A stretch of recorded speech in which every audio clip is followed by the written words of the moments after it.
So we're finally going to get into the chapters talking about contracts. Now, this specific chapter, it's more about the foundation. A foundation about any type of contract. So it's not related to real estate, but it's related to anything. So if you want to buy my car, or if I want to buy your house, if you want to buy my painting, so all of those type of contracts, you have to know how to enforce them and what voids those contracts.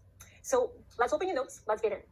The first thing you have to know is what makes the contract valid, right? What are those elements you must have in order for this offer to go through? So they say you have to have all of those 7 elements. So it doesn't matter if you buy the car, it doesn't matter if you buy my necklace, right? So all of those elements have to be in place in order for you to have that valid contract. So you have to have an offer, you have to have an acceptance, consideration, legal object, legal intention, consent, capacity. So all that stuff you have to have. Now, we're going to spend right now at least 30 minutes talk about all those elements. So you're going to have a lot of time to learn them. So don't worry about it. Sometimes the students come back from the exams and they say, we've seen the question when they just ask a simple question about those 7 essential elements. That's all they're asking for. They ask which one is and which one is not part of them. So the easiest way to remember them, or the way our students like to remember them, is by keyword of Coca-Cola. So you have C stands for the consideration, you have O stands for the offer, C stands for the capacity, acceptance, consent, object, legal intention, and to make the Coca-Cola, right? So anyways, we'll teach you all these elements right now. So let's start with the first one. We're going to start with the offer, okay? So in order for you to have an enforceable contract, the first element that you have to start with is, of course, an offer. So if I come to you and I say, you know what, I love your car, and I want to buy it off you, and I'll offer you, my offer to you, $30,000. Okay, so that is an offer. So on the exam, a lot of times they'll usually give you at least one question on the offer itself for sure, all different types of questions. Sometimes they might ask you for a definition, and they will ask you, so out of this definition, what is an offer? And the answer they want only in one word. So if you look at this definition, it says a promise made to a specific person or a specific group. Out of that definition, what do you think is one word that defines the offer? Whatever you think. Some people will say specific, okay? Some people will say promise. What do you think? Highlight the keyword promise. So if they ask you on the exam, what is an offer? The answer is, it's a promise. So it's my promise to you that will pay you that $30,000. You get the point? Now, an offer, it's a promise made to a specific person. So if I'm sitting with you in a coffee shop right now, and I say, you know what? I love your car. I want to buy it off you, and I'll give you $30,000. Now, while you still in shock and you're thinking and drinking your coffee, somebody next to us came back to me and said, hey, Janet, while she's thinking, I'll take your offer and I'll sell you my car. Who did I make the offer to? I made it specifically to you. So for that reason, that person cannot be involved in our situation here. So an offer has to be made to a specific person. Okay? So look at this picture. Tell me, is this an offer? What is this guy's doing? He's giving an offer to a specific group of people. Right? They all sit in the same room right now. Would that be still considered for you as an offer? Hopefully said yes, it is, right? So if it's to a specific group or a specific person, then that is a promise, right? And that becomes an offer. What if that guy was standing in the middle of the street right now? You know, like those crazy people? They scream around and they just, talk about random things. So what if he just said, you know what? I need a car. So he goes in the middle of the street and he's like, you know what? Anybody who wants to sell right now the car, I'll buy it off you. Now, is that an offer now? No, it's not. Why? Because it's not made to a specific person. So just watch how they say things on the exam. So if it's a specific group or specific person, then yes, that is an offer. Good. How about this? What if I put an ad in a newspaper? Would that be considered to be as an offer? Whatever you think. Is that, so ask yourself a question. Is that a promise made to a specific group or a specific person? No, because it's kind of open to everybody. You see the difference? So if it's open to everybody and everybody can just, reply to this ad, then that's not an offer. That becomes an exception to the offer. Good job, right? So that's not. So this is where we have to talk about the exceptions. Because when you put something in that newspaper and says, you know what, I'm going to buy, I offer lessons, right? Lessons, piano lessons, $30 per an hour. Right? So you put that ad in the newspaper. And when you put the ad in the newspaper, it opens to everybody. Do you see what happens? So a standing offer and invitation to trade, those ones are two exemptions, right? So they're not offers. They're not offers because they're not made to a specific group. They're not made to a specific person. They're made to everybody. So anything to do with newspapers, what if you put the ad on the radio, or if you put the ad on TV, whatever that is open to everybody, to the public, then it cannot be an offer. Even though they use the word offer inside of that standing offer, but just know that an exemption, it's an exception. It's not an offer. It's opposite from the offer because it's open to everybody. Sorry, I repeat myself a lot of times, but I'm kind of brainwashing on that part. Okay, so standing offer is open to everybody and anybody can accept it. So you lost the dog, you put the ad, right? The post all over those bus stops, all over your neighborhood. Lost dog reward, how much? How much are you worth? How much is your dog is worth? $5,000, right? So that means you like the dog. And whoever finds the dog, that's the person who gets the reward. You see how it happens? So that's not an offer. That's called a standing offer. It's open to anyone, and anyone can accept it. Good. Now we have another exception, and that is called invitation to treat. Now, why do they call it invitation to treat? Because this is where it's the best example that you're going to be using, and something that I want to put in your mind. Think of anything to do with housing. Think of it as real estate. So we deal with this on a daily basis. Because let's say if I was the seller, and I said, look, I want to sell my house, and I think it's worth $1 million, okay? I don't come to a specific person. I don't ask only you to buy my property, but I kind of want to put it out for everybody to kind of, give me the best offer they can, right? So it's less than a legal offer. So it's not an offer. That's what it is. It's not an offer. And I request for the other offers. So if I say, invite me with your offers, invitation to treat me with your offers.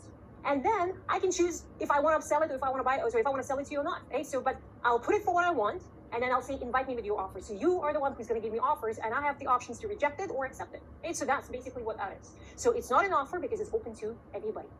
If they give you the question in the exam and you're not really sure which exemption, if they talk about real estate, it's always an invitation to treat. So I want to make sure that you keep it nice and simple. Everything else is usually a standing offer. So just an example, a standing offer could be an open listing. Now this is something we're going to teach you in the next 2 chapters that are coming up. An open listing is basically a listing that's open to everybody, done on the commercial side. So instead of them hiring just one agent and says, I want you to list my house, okay? That's not what that is. It says, you know what, I'll hire you and I'll hire you and I'll hire you. And you will see a lot of signs in front of that property for sale by different agents, okay? So kind of an idea that it's not giving to one specific person, but it's kind of giving to everybody, right? That's just an example. You don't have to think about it. So standing offer, invitation to treat, 2 things you have to know that is not an offer. Let's do question 1.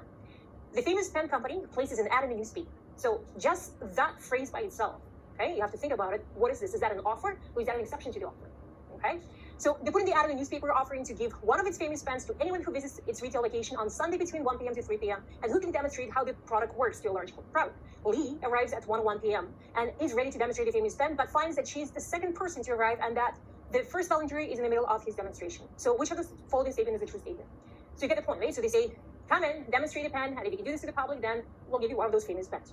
So they say which one is the true statement. Because the first volunteer accepted the company's offer, Lee cannot now accept it. So let's think about this one.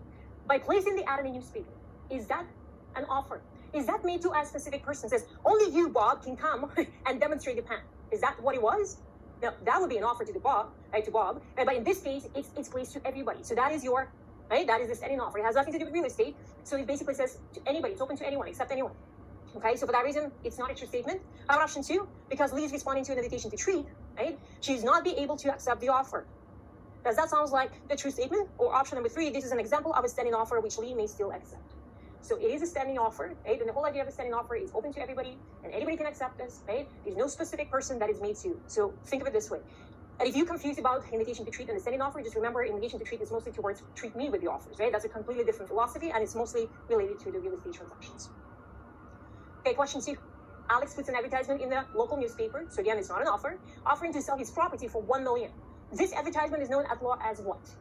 Now you see the point. Now he's advertising. What does he want from people? He wants them to give offers to him. It's opposite, right? So he's the one who says, invite me with your offers, and I'll see if I want to take it or not, right? See if I'll accept the offer. So that becomes an invitation to treat. Hopefully you're grasping on this, right? Okay, so you have to know what is the definition of the offer, okay? You also have to know what are the exceptions to the offer. And some of you guys will have the question on how do you expire or how do you release yourself from that offer, right? So how do you cancel basically the offer? So we have 7 different ways to cancel the offer, okay? First is when you put a time limit on the offer. So if I sit with you in a coffee shop and I say, you know what, I love your car and I want to give you $30,000 for that car. Get back to me by 2 p.m. You see what I did? What did I do? I put a time limit. So I said, get back to me by 2 p.m. What if you don't get back to me by 2 p.m.? What happens to my offer? The offer will be canceled. Good. Now, what if I say, you know what?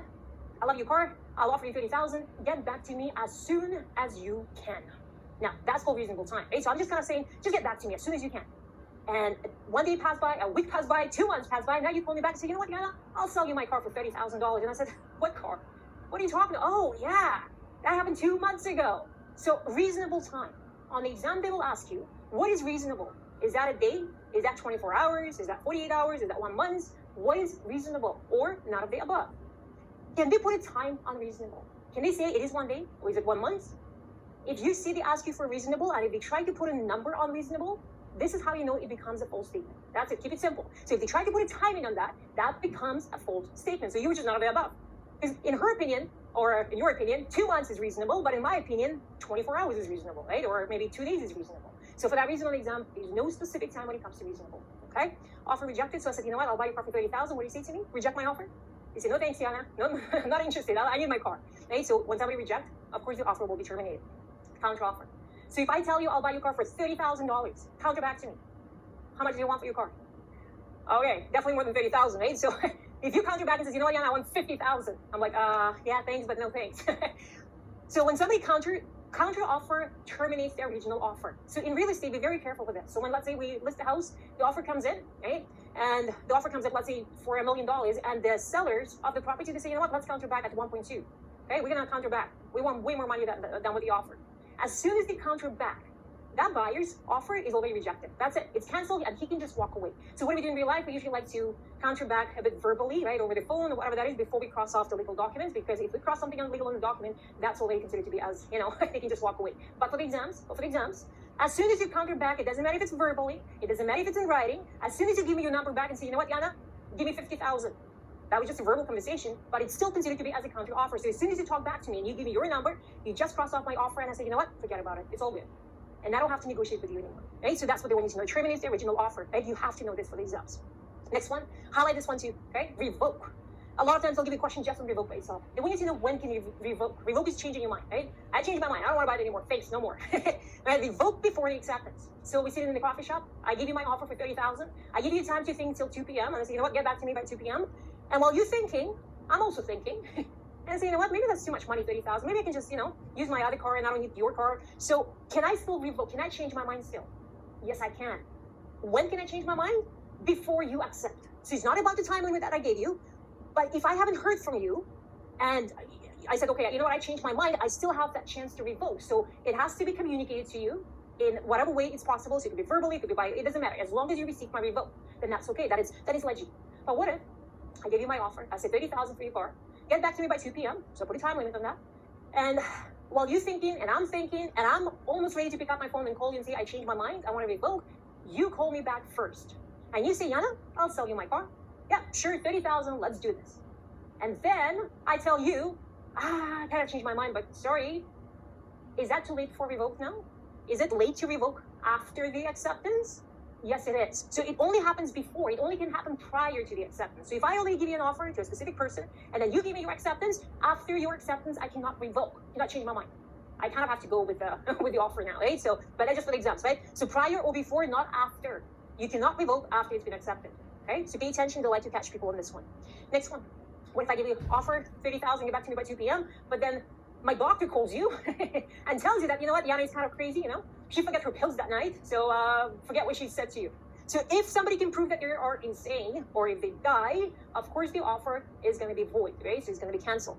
Changes to the offer by the seller. So again, if you accept my offer and then you start making changes to my offer in any way, shape, or form.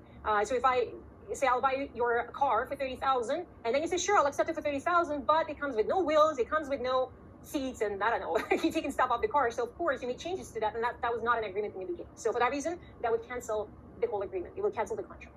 How's it so far? So in order for you to have an enforceable contract, the first element to that has to be an offer. Okay? You have to know what is an offer, you have to know what are the exceptions to the offer, and you have to know how to release or how do you start yourself from the offer. So let's do a couple of questions. Question number 3. Doug makes a written offer to Ash, and they ask you which of the following is not a release of Doug's offer. So basically, Doug gave you an offer that he wants to buy your car. He gave you that written offer.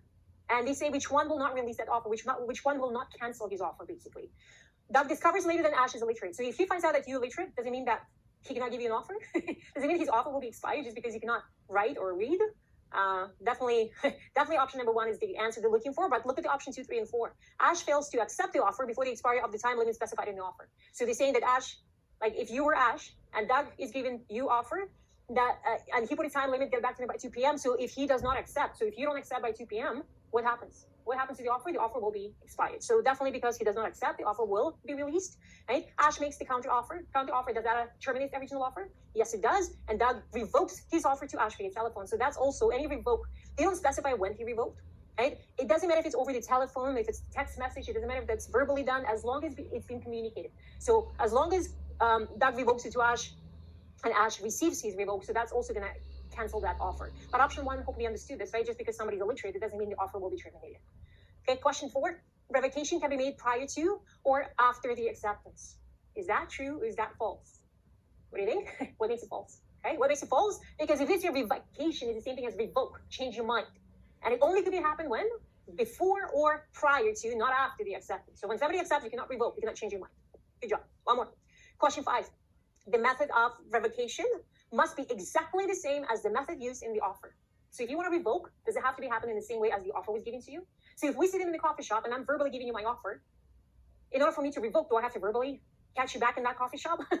Or can I call you? Can I text you? As soon as I communicate it to you, as soon as you receive it from me, and clearly you understood what I'm trying to do here, I said, you know what, I changed my mind. I don't want to buy your car anymore. So if I do this, right, as long as it's communicated, then you can revoke. Okay, so for that reason, it becomes a false statement. It should be, it's not a must. And when it comes to acceptance, we'll talk about this. It should be made in the same way as the offer is given, but it's not a must. Right, so there's no must when it comes to revocations or the acceptance.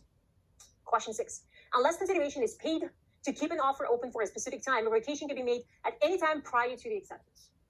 They use the word anytime. They use the word prior to acceptance. Does that sound like a true statement to you? Yes, it does, because when it comes to revoke, what are you looking for? You're always looking for the same keyword. You're looking for the word prior to or before. That's what you want. Good job. So in order for you to have an enforceable contract, you have to have all of those 7 elements. You have to have an offer, and then you have to have an acceptance. So how should acceptance be given? So if I give you an offer, say I'm going to buy your car for $30,000, get back to me by 2 p.m., so I put my time limit on there. I gave you my offer verbally, and I did not specify to you. I said nothing how to give the acceptance back to me. So if I did not specify how I want that acceptance to be made back to me, then it should be given back in the same way as the offer was given. So if I gave it to you verbally, and I said, here's my offer to you, verbally, then if I did not specify, you're supposed to, you should, not a must, it's a should, it's not a must, you should give me back your acceptance also verbally. You don't have to run back in a coffee shop. You can just call me, that's also verbal, right? And call me back, say I accepted it. But if I specify, and if I tell you, I want that acceptance to be mailed to me. So if I specify it in that specific way, then you're supposed to, okay? Then if the offer specifies how it should be made, then the offeree should accept it by that method. So if I tell you I want it to be mailed to me, then you're supposed to mail it back to me. Okay? That's how it's supposed to be. But if I said nothing, then you should be in the same way as the offer was given. So acceptance could be done oral or written, doesn't really matter. Must be positive and clear in nature, which makes sense. Right? So I can just put a gun next to your head and say, you'd better accept my offer. That's not very positive, that's not very clear. Right? There's more duress than acceptance, right? So for that reason, that's what they mean by that. Considered to be effective when it's communicated, not when it's received. Can you highlight the keyword communicated? Okay? This is a keyword they want you to know. So acceptance considered to be as an effective when it's communicated and not when it's received. So let me give you an example. So if I tell you that I want you to give me your acceptance by mail, okay? So by mail, old-fashioned style, I want you to go to that post office and I want you to put your acceptance in an envelope and mail it back to me, okay? Crazy stuff. So if I ask you in that specific way, then you're supposed to, or you should give it back to me in that specific way, okay? So you look at your watch and says, okay, deadline is 2 p.m., it's 1:58. So you put your acceptance in the envelope and you came to one of those boxes and you put that acceptance at 1:59. So you were before 2 p.m. when you put it in the mailbox. And then 2 days later, I receive it. 2 days later, I receive your acceptance. Is that too late for the acceptance? Or is that not too late? What do we think? They say it's when it's communicated. What it means, it's when it's posted, when it's mailed, when it's emailed, when it's faxed, not when it's received. So that's kind of my fault. So if I ask for that specific way, I should know better than the mail usually takes some time before I receive it, right? So no postal acceptance rule will apply. On the exam, they like to use that phrase a lot, and they say, oh, the postal rule will apply. So what they're referring to that based on the stamp time, when they put the stamp on the envelope, that's when considered to be communicated. And that's not true. It's not about the stamps. It's about when you actually physically post it. What if I ask you, fax me your acceptance by 2 p.m.? What if I ask you to fax it to me by 2 p.m.? Then you come to your fax machine. You probably don't even know what that is, but you come to the fax machine. You put it in the fax machine at 1:59, right? So you're still on time, and it comes up on my end at 2:01. Now, is that too late for the acceptance? Does it matter when I receive it? Never. It's when it's being faxed. It's when it's being posted, when it's being mailed, emailed, not when it's received. So you get the point, right? So it's not about when I receive it. It's when, if I specify and I give it a deadline. If you do it before that deadline by the method I want, then you're good. Then you're good. So we talked about this before, right? So if it's specified, it should be done in the same way. But if it's not said, if I say nothing, then it should be in the same way the offer was given. Let's do a few questions. Question 7. Which of the following scenario has a valid acceptance occurred? So they're looking for the valid acceptance. Look at option 1. Veronica sent Chris a letter in the mail asking him if he would like to buy a box of apples for $40. So what is Veronica doing? She's giving an offer to Chris and says, here's my offer, buy my apples for $40. Okay? She sent it by mail, and look what he does. Did she specify how she wants the acceptance to be made? No. So if she did not specify, then he should give back an acceptance back in the same way as the offer was given. Okay? So Chris placed a reply letter in the mailbox agreeing to the sale. How's the option 1 to you? Sounds good, right? Because she did not specify. She sent it by mail, and he replied back by mail, and he said that he wants to buy it. So for that reason, it's definitely a valid acceptance. How about option number 2? Veronica and Chris were on the telephone discussing the sale of the apples. Chris offered Veronica $40 for the box of apples. Now, is Chris the one who gives her offer for $40 for the apples, and is done verbally on the phone? But Chris' cell phone battery died before he could hear Veronica's reply. Veronica wanted to accept the offer. Just because she wanted to accept the offer and he did not hear her reply, her acceptance, is that a valid acceptance then? No, because he did not hear before he could hear her reply. So even though she gave it verbally back, but he did not hear, so that was not communicated properly. It's tricky, right? Okay, let's do 2 more. Question 8, same thing, valid acceptance. Look at option 1.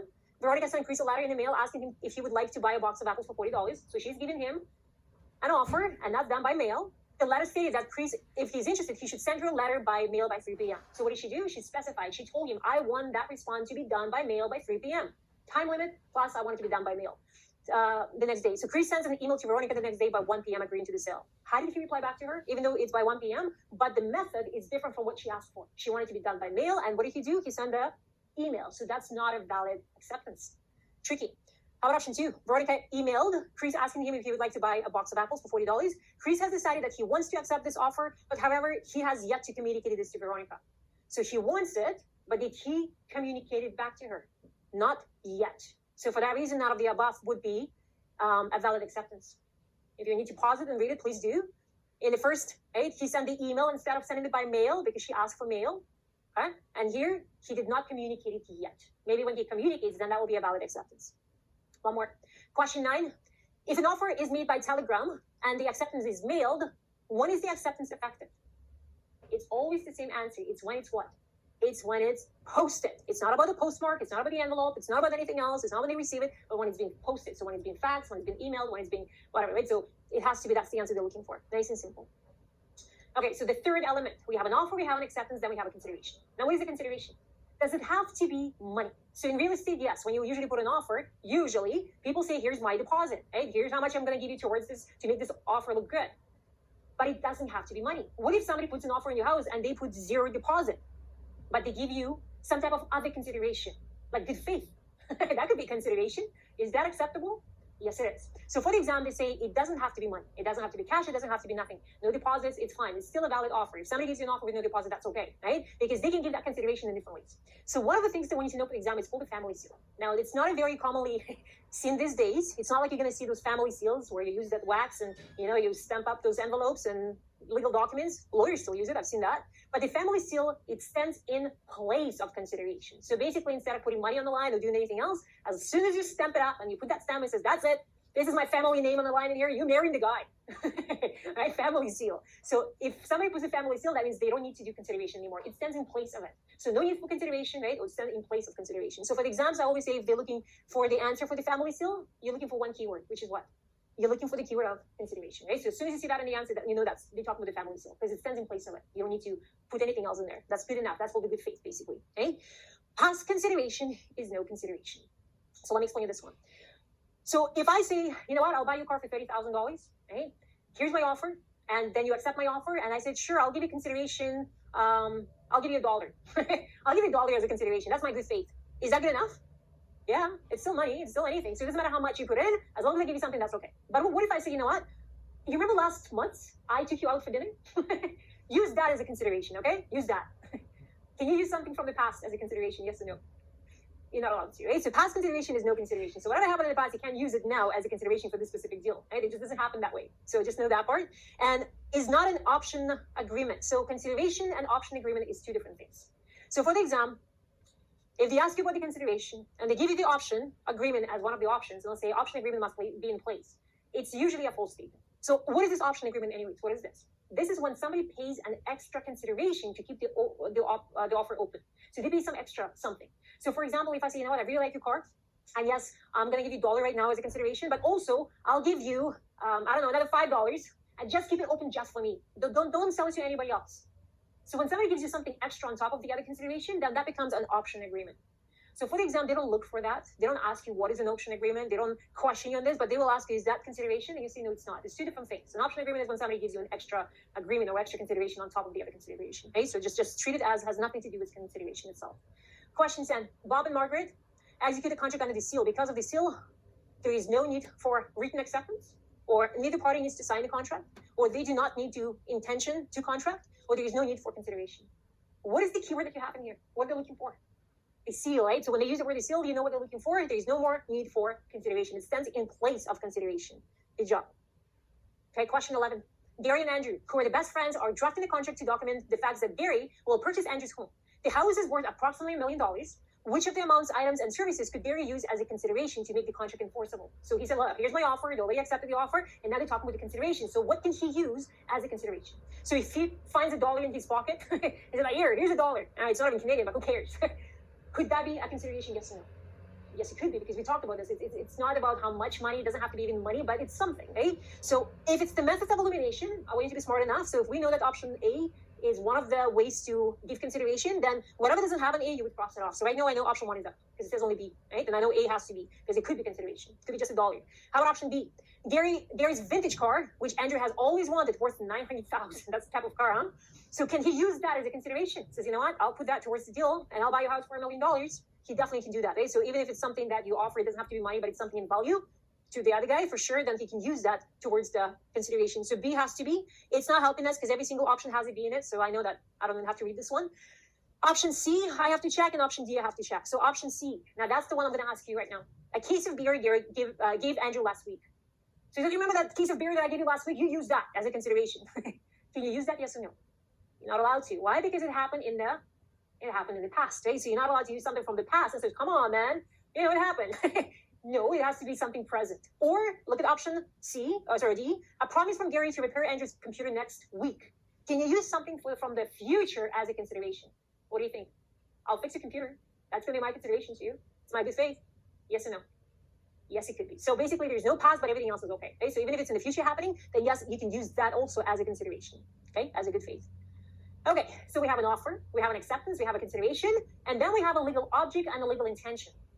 So what are those two things, legal object and the legal intention? So legal object, basically, guys, it talks about that everything has to, whatever you put into the contract, it has to be legally done, right? That's it. So you can't deal with illegal stuff. So if I say, sell me that car, but make sure that you include all the drugs in there for $30,000, then that's not a legally binding contract. There's some illegal stuff going on in here. You get the point, right? So it has to be only legal things in order for you to have an enforceable contract. And then we have a legal intention. So basically they say, look, if something happens between both of us and we arguing and we're not sure what's happening here with the contract, right? And if we come in front of the judge and the judge says, what's the relationship between two of you guys? What is that? And we say, you know what, we're related, right? Or we're best friends.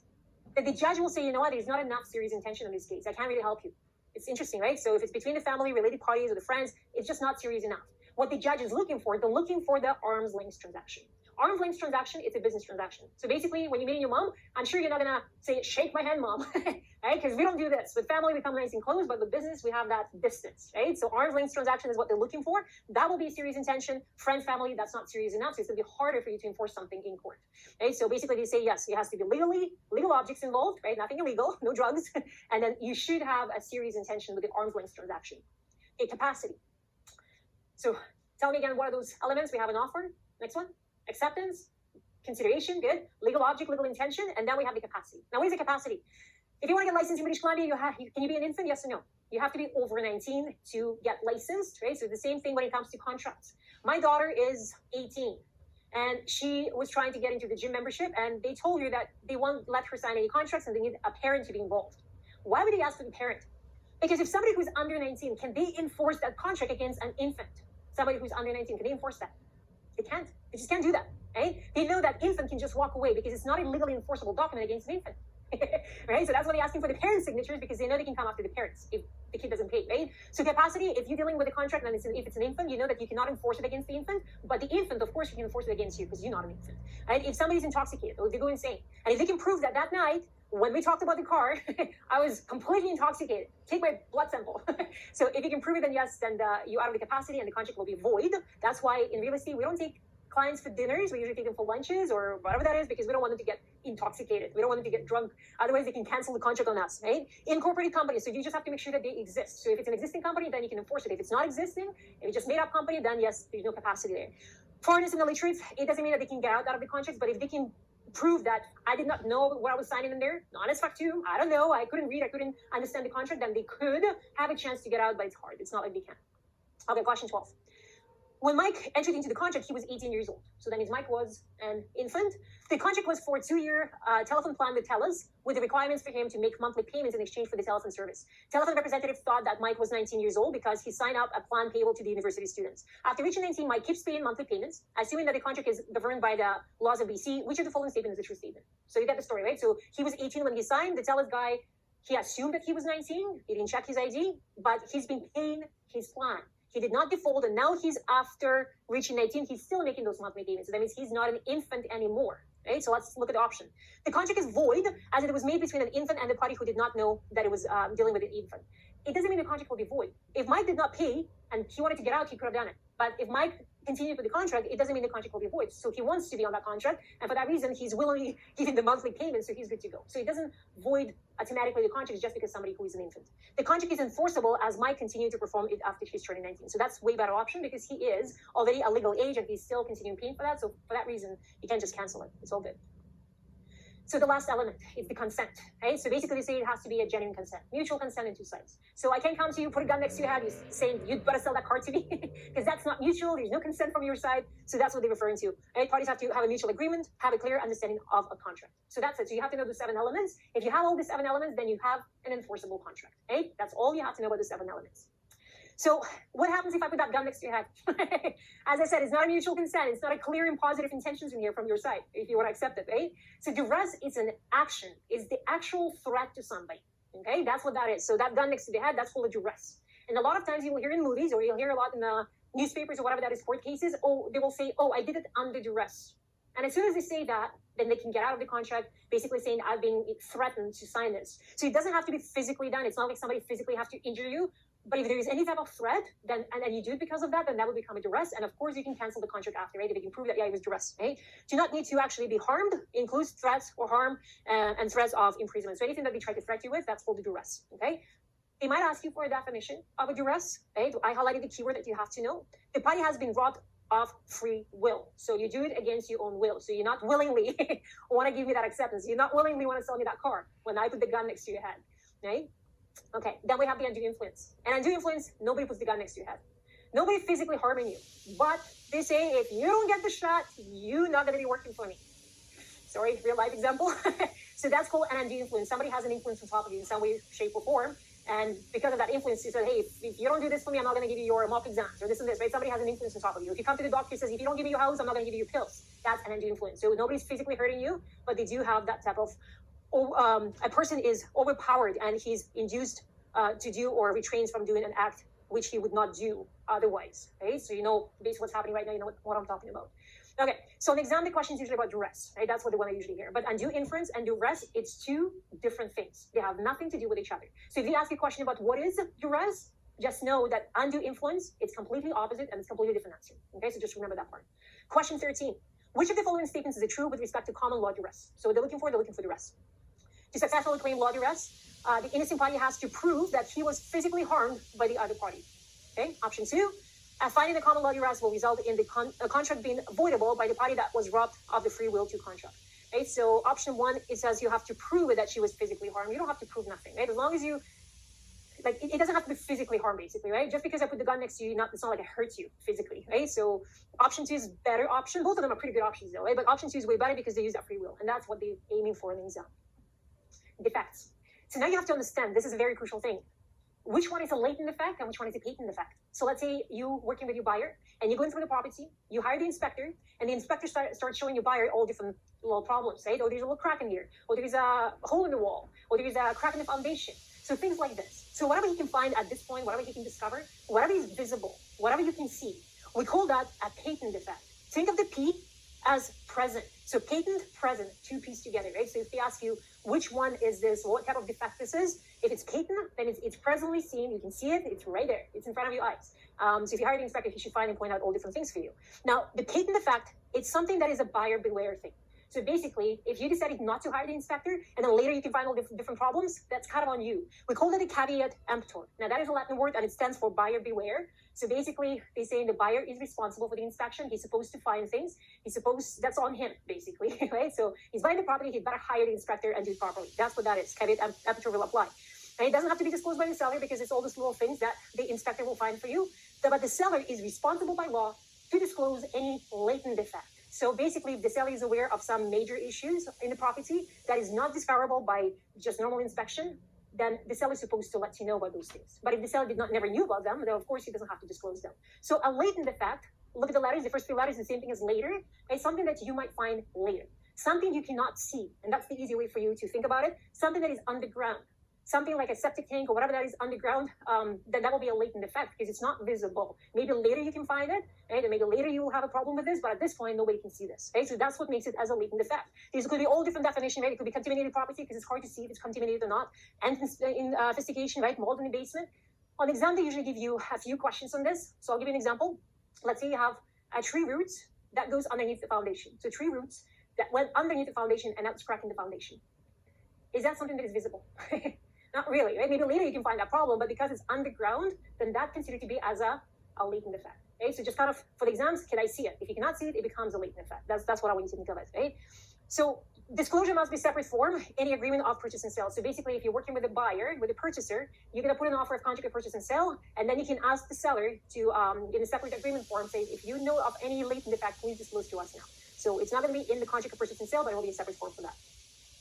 So stigmas. Now, this is something new on the exams. We haven't had that before. But basically, they want you to know the difference between the stigmas and between the defects, right? Two different things. So a stigma is something that subjective on everybody's opinions. So have you ever seen listings that actually, they advertise them as a murder homes? There's a website just for that. It's interesting. It shows you all the murder homes, right, where the murders happen. Stigmas, it could be all the things that some people will be okay with and some people will not be okay with this. So if it's a sexual offender or the serial killer who lived on that property, that could be a stigma. And some people say, I don't want to live in the house, right? Or some people say, I don't care, right? If there's a death on the property, some people are very sensitive and they don't want to live in the property if anybody dies in it. But for some people, again, they don't care, right? So that's why it means subjective opinion. So everybody has an opinion towards stigma houses, right? So it's up to you, like if the house is haunted. If it comes with a ghost, would you be happy to live in a house like this? And I'm sure some of you said, oh, sure, let's do this. And somebody like me who freaks out of everything, right? Then probably not. So stuff like this. So stigmas, you have to know it's a subjective. So you cannot tell because of the stigma if the price will go up or down. Because maybe the haunted price will sell for more just because there's a ghost in there, you know? But if somebody dies in the property, if somebody got killed in the property, maybe that house